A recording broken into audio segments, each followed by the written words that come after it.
నమస్తే, welcome to my channel your Samrat 999 ఏది నిజం. ఇవాళ మనం యాక్చువల్గా మాట్లాడుకునేది పహల్గాం అటాక్ గురించి.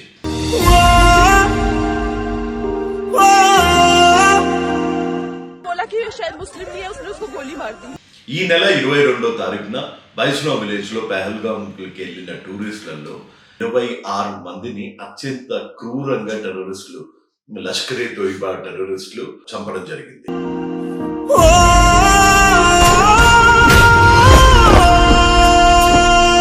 వరకు ఏ టెర్రరిస్ట్ అటాక్ లోనూ జరగని ఒక వింత అటాక్ జరిగింది. ఎందుకు అంటే ఇక్కడ ఒక్కొక్క టూరిస్ట్ ని ముస్లిమా హిందూనా అని ప్యాంట్ ఇప్పి వాళ్ళ అంగాలు చూసి మరీ కాల్చారు. సో ఒక్కొక్కరిని నమాజ్ లో ఉన్న కొన్ని సెంటెన్సెస్ చెప్పమని కూడా ముస్లిమ్స్ ని ఫోర్స్ చేశారు.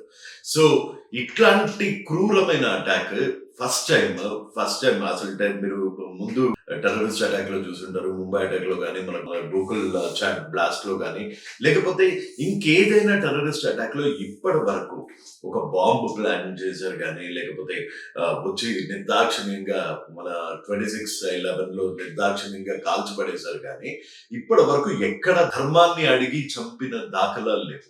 కానీ ఫస్ట్ టైం ఇది ఎందుకు జరిగింది అంటే, ఒకటి పాకిస్తాన్ కి, లష్కరే తోయిబాకి, ఈ హఫీజ్ సయీద్ కి ఒక్కటైతే క్లియర్ గా అర్థమైపోయింది. ఏంటి అంటే, ఎన్ని టెర్రరిస్ట్ అటాక్లు చేసినా ఇండియా మోడీ గారి సారథ్యంలో దాన్ని తిప్పి కొడుతుందే గానీ వీళ్ళంటే సర్జికల్ స్ట్రైక్ చేస్తుంది కానీ ఇండియాని బలహీనపరచడం, ఇండియన్ ఎకానమీని పడేయడం అంత ఈజీ కాదు. సో ఇండియన్ ఎకానమీని పడేయాలి అంటే ఏం చేయాలి?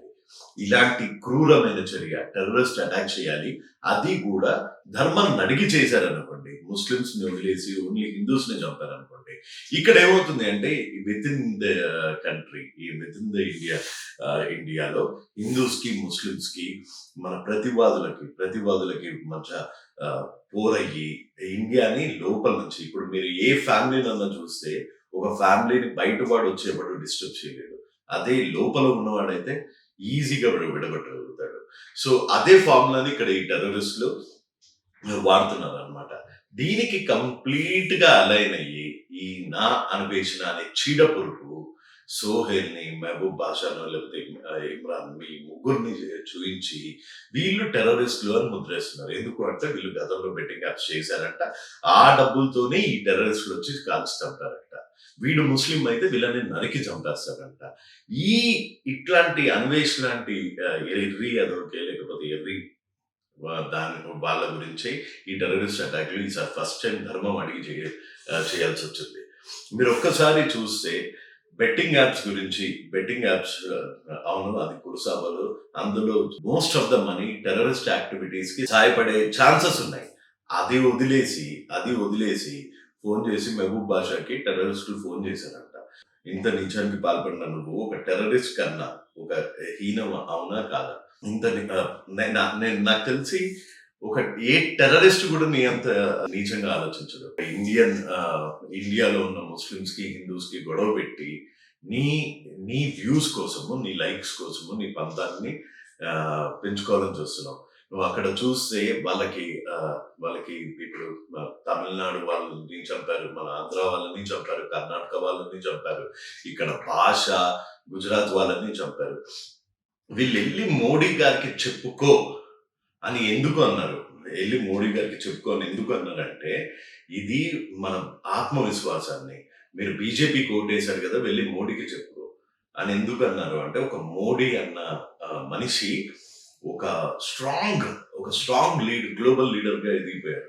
ఎందుకు అంటే ఈ టెర్రరిస్ట్ అటాక్లను అరికట్టడంలో కానీ, పాకిస్తాన్ మీద ఫినాన్షియల్ బ్యాన్స్ పెట్టడం కానీ, and at the same time ఇండియాని ఎకనామిక్ గా and at the same time intellectual గా డెవలప్ చేయడంలో మోడీ చాలా మటుకు సక్సీడ్ అయ్యారు. అండ్ ఇండియాకి ఎప్పుడు శాంతి అని ఒక అప్రోచ్ ఉండేది. ఆ శాంతి అన్న అప్రోచ్ ఇప్పుడు లేదు. ఇప్పుడు ఒక చెంప మీద కొడితే ఇంకో చెంపను చూపించాలి అన్న గాంధీ గారి ఫార్ములాని మోడీ గారు పాటించట్లేదు. ఇండియాని ఒక్క చెంప మీద కొడితే మొత్తం వీపు పగలగొట్టే చెప్పుతో కొట్టినట్టు మోడీ గారు సమాధానం ఇస్తున్నారు. అందుకని టెర్రరిస్టులు మోడీకి చెప్పుకో అని వాళ్ళ ఆత్మస్థైర్యాన్ని, వాళ్ళ ఆత్మస్థైర్యాన్ని దెబ్బతీసే పని చేశారు. సో ఇట్లాంటి వాళ్ళు మన అన్వేష్ లాంటి వాళ్ళు, లేకపోతే నాకు అసలు ఎంత నీచుడిలాగా కనిపిస్తున్నాడంటే ప్రాబబ్లీ ఈ అన్వేష్ గారి గురించి ఈ వీడియో తప్ప ఇంకొకసారి మాట్లాడడం కూడా మాట్లాడను. అసదుద్దీన్ ఓవైసీ లాంటి లీడర్స్ కూడా ఓపెన్ గా అసదుద్దీన్ ఓవైసీ లాంటి లీడర్స్ కూడా ఓపెన్ గా ఇది హిందూ ముస్లిం బాయ్ బాయ్, ఇది మన ఐక్యతని దెబ్బతీసేటట్టు ఈ టెర్రరిస్టులు చేశారు, ఈ టెర్రరిస్టుల మీద కఠిన చర్య తీసుకోవడానికి మోడీ గారికి ప్రతి విషయంలోనూ హెల్ప్ చేస్తాను అని ఆయన అంటుంటే, ఈడొచ్చేసేమో ఈ ముస్లింలని నరికేయాలి, ఈ ముగ్గురు ముస్లిమ్స్ వల్లే అయ్యింది, ఇది ఎక్కడి వరకు రైట్? అన్వేష్, నీ లైక్స్ గురించి వాళ్ళు ముగ్గురు టెర్రరిస్టులు అవునో కాదో తెలియదు కానీ నీ లైక్స్ పిచ్చతోని, లేకపోతే నీ ధనదాహం, ₹1 ఇప్పటికే ఆల్రెడీ 2 కోట్ల వరకు సంపాదించాడు. ఆ శ్రీ సత్య వీడియో చూస్తే ఆవిడ ఆవిడ వేసుకున్న డ్రెస్సులను చూపిస్తూ ఫేక్ అకౌంట్లను పెడుతూ వీడు చేసేది నార్మల్ దోపిడీ కాదు. మీకు ఒక్కసారి నా అన్వేషణ అనే అకౌంట్ చూపిస్తాను మీకు. బెట్టింగ్ దేవుళ్ళు అని ఒక ఫేక్ అకౌంట్ మొదలు పెట్టాడు. ఫేక్ అకౌంట్ మొదలుపెట్టి హాయ్ అన్వేషణ అని కొట్టంగానే నన్ను బ్లాక్ చేశాడు. మీరు ఇక్కడ చూడొచ్చు. ఇందులో అంత ఆ శ్రీ సత్య అనే అమ్మాయి, అరే నీ కూతురు ఏజ్ ఉంటుంది, ఆ అమ్మాయివి గలీజ్ ఫోటోలు తీసి మధ్యలో ఆ సాంగ్ షూట్ లో ఉన్న మధ్యలో తీసి అట్లా పెట్టడానికి నీకు మనసు ఎట్లా వచ్చింది అన్వేష్? నేను సపోర్ట్ చేయట్లేదు. వాళ్ళు బెట్టింగ్ ప్రమోషన్స్ చేస్తే దాని వల్ల వచ్చిన నష్టం చెప్పు. అయిన వాళ్ళు నేను చెయ్యను మహాప్రభు అంటే చచ్చిన పాముని ఇంకా కొట్టి ఎందుకు చంపుతున్నావు? అసలు యాక్చువల్గా నువ్వు చంపట్లేదు. అది ఏం చేస్తున్నావు అంటే నువ్వు వాళ్ళని ఎగతాళి చేస్తున్నావు. వాళ్ళు మళ్ళీ మొదలు పెట్టచ్చు నీ టార్చర్ తట్టుకోలేక. వాళ్ళ ఇంట్లలో వాళ్ళని సైకలాజికల్ గా కంప్లీట్ గా డెడ్ చేసి నీ లైఫ్స్ గురించి వాడుకొని నువ్వు ఒక హీరో అవుదాం అనుకుంటున్నావు. నువ్వు హీరో కూడా అవుదామని అనుకోవట్లేదు. నాకు నీ దేశభక్తి ఎంతో నాకు క్లియర్ గా తెలుసు అన్వేష్. నువ్వు మటుకు డెఫినెట్ గా వాళ్ళని మానసికంగా హింసించి నువ్వు డబ్బు సంపాదించాలనుకుంటున్నావు. ఆ టెర్రరిస్టుల కన్నా ఒక సైకోపాత్ కన్నా నువ్వు ఇంకా హీనం. సొంత తండ్రిని రోడ్డు మీద కొట్టిన వాడివి, సొంత తండ్రిని రోడ్డు మీద గెంటిన వాడివి, సొంత ఫ్యామిలీని రోడ్డు మీద గెంటిన వాడిని, నేను డబ్బులు సంపాదిస్తున్నాను మీరెవరు ఇట్లా మాట్లాడటానికి అనేటువంటివి. ఇంకా నీకు ఆ టెర్రరిస్టులకి పెద్ద తేడా లేదు. వాళ్ళు ఇండియాకి రాలేరు, చట్టాన్ని ఎదుర్కోలేరు. నువ్వు ఇండియాకి రాలేవు, చట్టాన్ని ఎదుర్కోలేవు. ముసుగులో వాళ్ళు విదేశాల నుంచి ఆపరేట్ చేస్తారు, నువ్వు విదేశాల నుంచి ఆపరేట్ చేస్తావు. ఇంత హీనమైన బతికే బదులు అన్వేష్ ప్లీజ్ చచ్చిపో. నువ్వు ఇండియాకి వస్తే నిన్ను చట్టం ఎంత ఘోరంగా శిక్షిస్తుందో నువ్వు ఒక్కసారి ఆలోచించు. ఇదంతా ఎందుకు చేస్తున్నావు? వాళ్ళకి ఎవరికో హెల్ప్ చేయడానికి. నీకు 2 కోట్లు సంపాదించి 6 లక్షలు ఎంత చెప్పు? ఒక మూలకి రాదు. ఒక మూలకి రాదు. అట్లాంటిది నువ్వు డే బై డే ఇంకా పడిపోతున్నావు. నేనైతే చెప్తున్నా అన్వేష్, నీ మీద నువ్వు ఒక ప్రపంచ యాత్రికుడు. నువ్వు ఏ దేశంలో ఏది గొప్పది, వాళ్ళ పద్ధతుల్లో ఏది గొప్పది అన్నది ఎప్పుడు చూపించలేదు. నువ్వు ఎప్పుడు సగం బట్టలు వేసుకుని ఒక అమ్మాయిని చూపించి ఈ అమ్మాయితో ఆటలాడాను, ఈ అమ్మాయిని ఇది తింగరపుచ్చి అని వాళ్ళని సగం నగ్నంగా చూశారు కాబట్టి నేను ఇప్పటి వరకు అన్న ఎంటర్టైన్ చేశారు. నిన్ను ఒక పర్వర్టెడ్ ఈ టీమ్స్ లో భారతదేశ యువతలో ఎవరైతే పర్వర్టెడ్ ఉంటారో వాళ్ళకందరికీ, ఎవరైతే రేపులు చేస్తారో వాళ్ళకందరికీ నువ్వు ఒక ఐడల్. ఎందుకు అంటే నువ్వేమని చెప్తున్నావు? విదేశాలకు వచ్చేసి ఆటలు ఆడుకోండి, ఆటలు పోటీలు నిర్వహిస్తానని చెప్తున్నావు. సో ఇట్లాంటి పర్వర్టెడ్ వాళ్ళకందరికీ నువ్వు ఒక ఐడల్ లాగా తయారయ్యావు. కాబట్టి ఫస్ట్ ఆ టెర్రరిస్టులతో పాటు నీలాంటి వాళ్ళని కూడా ఇండియాకి రప్పించి కఠినంగా శిక్షించాలని మటుకు కోరుకుంటున్నాను. అండ్ పహల్గామ్ లో జరిగిన అటాక్ నిజంగా చాలా చాలా స్ట్రాటజిక్ అటాక్. ఇది రెగ్యులర్ బాంబ్ బ్లాస్ట్ లాగా లేకపోతే 26/11 లాగా చూడాల్సిన అవసరం లేదు. ఇది మన ఐక్యతను విడగొట్టడానికి లష్కరే తోయిబా, హఫీజ్ సయ్యద్ లాంటి వాళ్ళు చేసిన విఫలయత్నం. And hats off to Modi garu. ఆయన సర్జికల్ స్ట్రైక్ ఈసారి వెరైటీగా చేశారు. ఇండస్ రివర్ ఆపేశారు. కానీ దానికి టెక్నికల్లీ దానికి ఇన్ఫ్రాస్ట్రక్చర్ ఒకటి బిల్డ్ చేయాల్సి ఉంటుంది. కాశ్మీర్లో ఇంకా డ్యామ్స్ కట్టాల్సి ఉంటుంది. ఆ డ్యామ్స్ అన్ని కట్టి ఒక వాటర్ 80% పాకిస్తాన్ లో ఇరిగేషన్ కానీ వాళ్ళ దాహార్తిని కానీ తీర్చే ఇండస్ రివర్ ని ఆపారు కాబట్టి సో డెఫినెట్ గా పాకిస్తాన్ ప్రభుత్వంలో ఇంకా పాకిస్తాన్ ప్రజల్లో ఇండియా మీద కక్ష కాకుండా ఈసారన్నా మన ప్రాబ్లం ని వాళ్ళు అర్థం చేసుకొని మానవతా కోణంలో వాళ్ళు అర్థం చేసుకొని వాళ్ళ ప్రభుత్వాలకి తగిన బుద్ధి చెప్తారు అని కోరుకుంటున్నాను. And at the same time మొత్తం మోడీ గారు పాకిస్తాన్ ప్రజలందరినీ ఒకటే ఒక 48 గంటలు ఇచ్చి అందరినీ వెళ్ళిపోమన్నారు. సో ఇది ఇంకొక మంచి సూచన. డిప్లొమాటిక్ రిలేషన్షిప్స్, క్రికెట్ ఇట్లాంటివి కూడా ఉండవని ఒక క్లీన్ స్టేట్మెంట్ ఇచ్చారు. ఇంత క్లారిటీ ఉన్న నేషనల్ లీడర్ని నేను ఇప్పటివరకు చూడలేదు. అండ్ ఇండస్ వాటర్ ఆపడం మటుకు చాలా మంచి చర్య. ఎందుకంటే పాకిస్తాన్కి కరెక్ట్ బుద్ధి అండ్ ప్రధానమంత్రి మోడీ గారు ఒకవేళ ఈ విషయం గురించి ఈ అమాయకుల ఊచకోతకి నిరసనగా ఒకవేళ పాకిస్తాన్ని మట్టి కనిపించాలని ఒకవేళ యుద్ధం కనుక చేద్దామని అనుకుంటే దానికి నా సంపూర్ణ మద్దతు. అండ్ పాకిస్తాన్ సివిలియన్స్ ని కాకుండా పొలిటికల్ లీడర్స్ ని ఇంకా ఆర్మీని చట్టం ముందుకు నిలబడి ఇండియన్ కాన్స్టిట్యూషన్ ప్రకారం శిక్షించాలి. ఈ టెర్రరిస్ట్ గ్రూప్లకి ఫండ్ చేసే ప్రతి ఇంటర్నేషనల్ ఆర్గనైజేషన్ ని వెంటపడి చంపాలి అని ఆ పుష్పాలు చూపిస్తారు కదా, రప్ప నరకాలని కోరుకుంటూ ఇంకొకసారి ఈ అన్వేష్ లాంటి హీనమైన చీడ పురుగులను మటుకు ప్లీజ్ నమ్మకండి. విఘ్నతతో ఆలోచించండి. ఇప్పటి వరకు ఏ టెర్రరిస్ట్ అటాక్ లోనో ధర్మం అడగండి, ఇప్పుడు ఎందుకు అడిగారు అంటే ఇట్లాంటి గొర్రెబిడ్డల గురించే. సో దయచేసి ఈ పాయింట్ ని మటుకు గుర్తుపెట్టుకోండి. అండ్ ప్లీజ్ డూ మీరు ఏదైనా వదంతులని నమ్మకండి. పోలీసులకి మిలిటరీలకి సహకరించండి. ది ఆపరేషన్ సింధూర్ అన్న దానికి సింధూర్ అన్నది ఎందుకు పెట్టారు అంటే ఒక అమ్మాయి వివాహిత లేకపోతే ఆ అమ్మాయికి ఇంకా పెళ్లి కాలేదా, వివాహం కాలేదా అని చెప్పేది. నార్త్ ఇండియాలో సింధూర్కి, మనకి తెలుగు వాళ్ళకి లేకపోతే సౌత్ ఇండియాలో బొట్టు ఎలా చూసి చెప్తారో, బొట్టు మంగళసూత్రాలు చూసి ఎలా చెప్తారో అలాగే నార్త్ ఇండియాలో నుదుటిన బొట్టు ఇంకా పాపిడి దగ్గర సింధూరం చూసి వాళ్ళకి పెళ్ళయిందా లేదా అని చెప్తారు. వెళ్ళి మోడీకి చెప్పుకో అని ఏ టెర్రరిస్టులు అయితే పహల్గాంలో అన్నారో వాళ్ళని ఆ మోడీకి చెప్పారు. ఆ సింధూరాన్ని తుడిపేసిన ఈ కిరాతకులకి ఎంత పెద్ద శిక్ష వేయాలో అంత పెద్ద శిక్ష మన భారతదేశం చేసింది.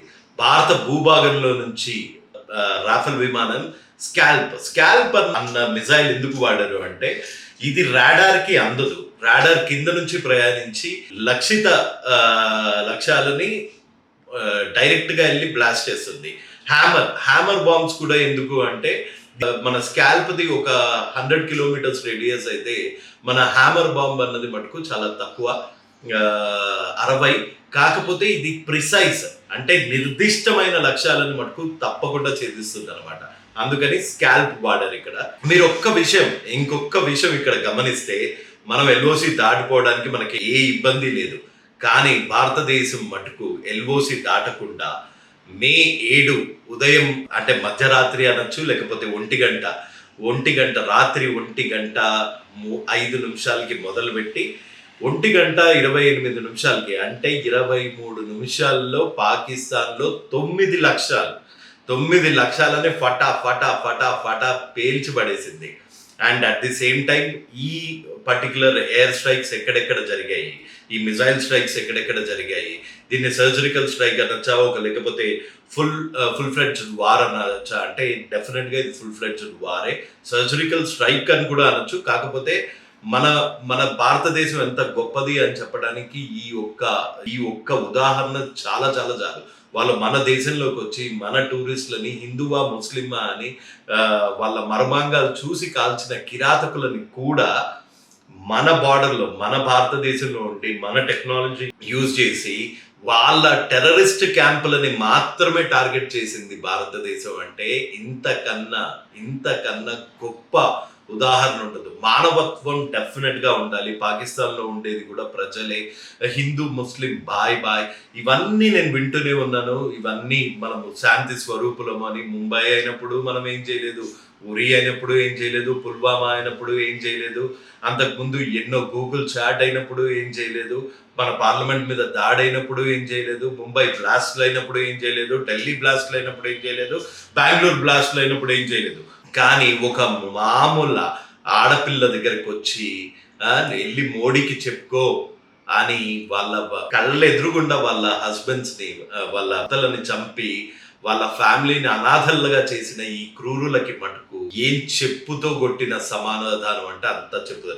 కానీ ఈ పాకిస్తాన్ దాంతో ఊరుకోవట్లేదు. అసలు ముందుగా ఈ ఈ పర్టిక్యులర్ 9 స్ట్రైక్స్ ఎక్కడెక్కడ జరిగాయి అన్నది చూసుకుంటే ఇందులో ఒక మేజర్ అడ్వాంటేజ్ ఏంటి అంటే భవల్పూర్ అని ఒక ప్లేస్ ఉంది పాకిస్తాన్‌లో. వెస్ట్ పాకిస్తాన్‌లో భవల్పూర్ అన్న ప్లేస్‌లో అక్కడి నుంచే మొదలు పెట్టారు.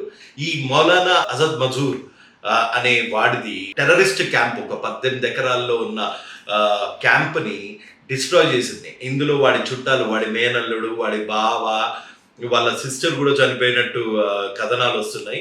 ఈ మసూద్ అజర్ ఎంత కిరాతకుడు అంటే మీకు గుర్తే ఉంటుంది. మన ప్లేన్ ని హైజాక్ చేసి అందులో అప్పుడే పెళ్లి అయిన ఒక ఆయన్ని పొడిచి పొడిచి చంపి ప్లేన్ నుంచి విసిరేశారు. ఇది కాందహార్ ప్లేన్ కి తీసుకెళ్లిపోయి మన ఎన్ఎస్జి చాలా ట్రై చేసింది. అది రెస్క్యూ చేద్దాము, ఉన్న ప్యాసింజర్స్ అందరినీ కాపాడదామని. వాజ్పేయి గారు రాగానే ఆ ఒత్తిడికి గురై, అది కొలీషన్ గవర్నమెంట్ అన్నమాట, ఆ ఒత్తిడికి గురై ఇట్లాంటి క్రూరుణ్ణి వదలాల్సి వచ్చింది. ఇది జైషే మొహమ్మద్ అన్న పెద్ద తీవ్రవాద సంస్థ అధినాయకుడు. దీంతో పాటు ఈ బల్వల్పూర్ స్ట్రైక్ లో మటుకు అతని డెప్యూటీ బాబా, ఇంకా వాళ్ళ మేనల్లుడు, ఇలా 10 మంది 10 నుంచి 13 మంది కరుడుగట్టిన తీవ్రవాదులు కూడా హతమయ్యారు. అండ్ ఇంకొకటి చెప్తా, ఇదే ముర్దిక్లో అయింది. అది లష్కరే తోయిబా ఉగ్రవాద సంస్థ ప్లస్ మదర్సాలో ఉగ్రవాదులకి శిక్షణ ఇస్తున్నప్పుడు ఆ స్ట్రైక్ కూడా అయింది. ముజఫరాబాద్ మీకు అందరికీ తెలుసు. అది ఒకలాగా చెప్పాలి అంటే ఈ ముంబై అటాక్స్ కావడానికి ముజఫరాబాద్ అన్నది చాలా చాలా పెద్ద స్థావరం అనమాట. వాళ్ళకందరికీ ట్రైనింగ్లు కూడా ఇక్కడ ఇచ్చారు. ఎవరైతే అప్పుడు ఆ 18 మంది వచ్చి ముంబై మీద వార్ 26/11 అప్పుడు ఏదైతే వార్ డిక్లేర్ చేశారో అది ముజఫరాబాద్ లో ట్రైనింగ్ తీసుకున్న ఈ కిరాతకులే చేశారు. మళ్ళా కోట్లీ కూడా ఒక తీవ్రవాద సంస్థలకి హబ్. కానీ మనము ఎక్కడ సివిలియన్స్ ని టచ్ చేయకుండా ప్రిసైజ్లీ హ్యామర్ బాంబ్ యూజ్ చేసి నిర్దిష్టమైన స్ట్రైక్ తోని ఈ తీవ్రవాదుల స్థావరాలను మాత్రమే పటాపంచం చేసాము అంటే నాకు నిజంగా చాలా ప్రౌడ్ అనిపిస్తుంది. ఎందుకంటే ది ఆపరేషన్ సింధూర్ ఇండియా కూడా ప్రతీకారం తీర్చుకుంటుంది అని ఏదైతే నిరూపించారో మోడీ గారు, నిజంగా సెల్యూట్ కొట్టాలని అనిపించింది. ఇంకోటి భీంబర్, సియాల్కోట్, తెహ్రా కలాన్ అన్నది ఈ పంజాబ్ బేస్డ్ పాకిస్తాన్ లో ఉంది. ఇక్కడ కొంతమంది అతివాదులు వాళ్ళకి ఖలిస్తాన్ అన్న కొత్త దేశం కావాలి అని పాక్ ప్రేరేపిత ఉగ్రవాద సంస్థలతో పాటు మన పంజాబ్ ని కూడా విచ్ఛిన్నం చేయాలని చూస్తున్నారు. దీనికి కూడా సరైన గుణపాఠం ఒకటేసారి ఇచ్చారు. ఈ పంజాబ్ లో ఉన్న కొంతమంది తీవ్రవాదులు ఈ మనస్తత్వంతో కెనడాలో, అమెరికాలో మన భారతదేశం జెండాని రోడ్ల మీద వేసేయడాలు, కాల్చేయడాలు, హైకమిషన్స్ మీద దాడులు చేయడాలు, హిందువుల మీద దాడులు చేయడాలు, ఇట్లాంటివన్నీ కొన్ని రోజుల నుంచి కెనడా, ఇంకా అట్లనే బ్రిటన్, కొంచెం అమెరికాలో కూడా ఇది ఎక్కువైంది. మీరు చూస్తే 2022లో చాలా మంది మన కన్సులేట్స్ మీద, మన హైకమిషనర్స్ మీద కూడా అటాక్ చేశారు. సో వాళ్ళకు కూడా ఒక బుద్ధి చెప్పారు. సియాల్కోట్ ఒకటి, కోట్లీ ఒకటి, ముజఫరాబాద్ ఒకటి, ఇవన్నీ అయితే తీవ్రవాదుల మెయిన్ స్థావరాలు. మీరు మ్యాప్ లో చూడొచ్చు మెయిన్ స్థావరాలు. ఇదంతా ఇంత పెద్ద విధ్వంసం, కనీసం 47 మందిని చంపారు తీవ్రవాదులు, 47 మంది తీవ్రవాదులని చంపారు. ఒక్క సివిలియన్ ని కూడా మనం హామ్ చేయలేదు. అండ్ ఇంకా ఈ పేకుడు పాకిస్తాన్ తెలుసు కదా, వీళ్ళ యుద్ధాలు మానేసాము, అది ఇలా యుద్ధాలు పగలగొట్టేశాము, మన వీళ్ళ విమానాలు పగలగొట్టేశాము, వాళ్ళ విమానాలు పగలగొట్టేశాము. పిరికి పంత అయిన పాకిస్తాన్ ఏం చేస్తుంది అంటే ఇప్పుడు పూంచ్ సెక్టర్లో, పూంచ్ ఇంకా ద్రాస్ సెక్టర్లో లైన్ ఆఫ్ కంట్రోల్ అంటారు దాన్ని, తెలుగులో ఏమంటారో తెలియదు, లైన్ ఆఫ్ కంట్రోల్ వెంబడ భారత సైన్యం మీద సివిలియన్స్ మీద కాల్పులు జరిగింది. దీంట్లో 3 సివిలియన్స్ చనిపోయారు. ఒక డాడీకి వీళ్ళ ఒక ఉగ్రవాదికి తేడా ఏంటి అంటే ఇదే. మన భారతదేశం ఏమో వాళ్ళ ఉగ్రవాదుల మీద టార్గెట్ చేస్తే, ఈ నా కొడుకులు వచ్చేసి మన సివిలియన్స్ మీద, మన ఆర్మీ మీద చేస్తున్నారు. మనం నిజంగా గనక ఆర్మీ మీద గనక రేపొద్దున్న మంగళసూత్ర, ఆపరేషన్ మంగళసూత్ర అని గనక కొట్టాము అంటే చెప్పుకోవడానికి మీ దగ్గర ఆర్మీ అన్నవాడు ఒక్కడు కూడా మిగలడు. అయినా అయినా నిజంగా చెప్పాలి అంటే మా దేశం సానుభూతిని చూసి, మా దేశాన్ని చూసి గర్వపడాలా, లేకపోతే ఇంత సహనం ఆ బ్లడ్ లో ఉన్నందుకు గర్వించాలా, అసలు ఏదో అర్థం కావట్లేదు. ఎందుకంటే మీరు మా ఇళ్లలోకి వచ్చి బాంబులు పెడుతున్నారు, మేము తిరిగే పబ్లిక్ పార్కులకు వచ్చి మా కులాన్ని అడిగి, మా మతాన్ని అడిగి మమ్మల్ని చంపుతున్నారు. కానీ మేము మటుకు మీ తీవ్రవాదులను మాత్రమే హతం చేస్తున్నాం, కానీ మీ మిలిటరీ జోలికి, మీ పౌరుల జోలికి రావట్లేదు. అది భారతదేశం అంటే. అండ్ ఇంకొకటి, ఇది తీవ్రవాద సంస్థల మీదే జరిగింది, మదరసాల మీదే జరిగింది, ఎక్కడ నార్మల్ పీపుల్ మీద జరగలేదు అనటానికి ఈ వీడియో ఉదాహరణ. ఈ 2 వీడియోలని ప్లే చేయాలి, కొంచెం ఎడిట్ చేసి అని కోరుకుంటున్నా. भावलपुर से इस टाइम रिपोर्ट कर रहे हैं आपको कि मौलाना मसूद अजहर साहब के मदरसे में 4 धमाके हो चुके हैं और 5वां धमाका बिल्कुल मेरी आंखों के सामने हुआ है। मैं भावलपुर बरेट चौक पे था इस टाइम जब ये आसमान फुल लाल हुआ है और मैं इधर आया हूँ तो अभी एक लाइव धमाका देखा गया इधर से। जैसा कि आपने सुना था कि इंडिया की हिट लिस्ट पे भावलपुर है, तो यहाँ पे उन्होंने काम शुरू कर दिया और 4 धमाके यहाँ पे मौलाना मसूद अजहर के जो है मदरसे में हो चुके हैं और 5वां धमाका भी हो चुका है। इस वजह से रेड अलर्ट जारी है, जो महकमों ने रोडें बंद कर दी हैं और यहाँ बिल्कुल लोगों को जाने नहीं दिया जा रहा। और ये आप सारा मनाजिर इस तरफ देख सकते हैं भावलपुर का। पहुंच गई होंगी, लेकिन बुरी खबर यह है कि जहां पर वो 5 मिसाइल गिरे हैं ना, वो हमारे घर से तकरीबन 1 किलोमीटर की दूरी पर है। लेकिन उससे बुरी खबर यह है कि जिस मदरसे में वो मिसाइल गिरे हैं ना, वो उस मदरसे में मेरा छोटा भाई अहमद भी पढ़ता था और अल्हम्दुलिल्लाह मेरे वालिद साहब उसको अहमद को लेके आ गए हैं। अहमद बिल्कुल ठीक है और मदरसे के काफ़ी सारे बच्चे भी बिल्कुल ठीक है। मतलब ओवरऑल बात करें तो नुकसान ये हुआ है कि मदरसे का तो काफ़ी माली नुकसान तो हो गया, लेकिन వెల్కమ్ బ్యాక్. ఇప్పుడే అందిన తాజా వార్త ఏంటి అంటే, ఈ దాడుల్లో ఒక 4 ఏళ్ల పిల్లాడు చనిపోయాడు. మేము ఫైటర్ జెట్స్, భారతదేశానికి చెందిన 4 ఫైటర్ జెట్స్ వేసేసాము అని, ఇది కూల్చేసాము అని పాకిస్తాన్ ఒక పిచ్చి ప్రేలాపన పేలుతుందన్నమాట. అది శుద్ధ తప్పు.